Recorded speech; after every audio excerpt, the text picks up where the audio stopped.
Time to show you some of this morning's headlines from around the globe. USA Today says 10 major banks were fined more than $43 million for research violations. The banks include Barclays, Citigroup, Goldman Sachs, and JP Morgan. U.S. regulators say the banks promised favorable reports about Toys R Us to win an IPO of the toy maker in 2010. The Wall Street Journal reports on a setback for the drug maker Actavis. A federal judge ordered the company to continue selling an older version of its Alzheimer's drug, Nemedia.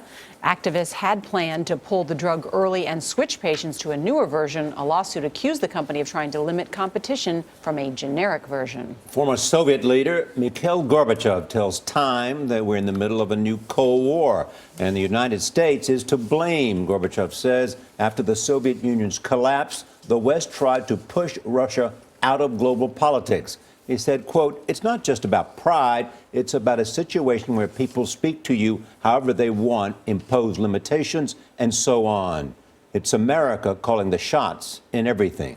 The Sydney Morning Herald reports on the United Airlines passengers from the U.S. stranded on the tarmac in Australia. The flights from California were diverted to Brisbane and Canberra after debris was found on the Sydney airport runway. This is what it looked like. The planes couldn't take off because the crew had exceeded the amount of hours they could work. Passengers were only allowed out onto a small part of the tarmac because there were no customs agents there. Finally, hours later, other pilots were flown in to get the passengers to Sydney.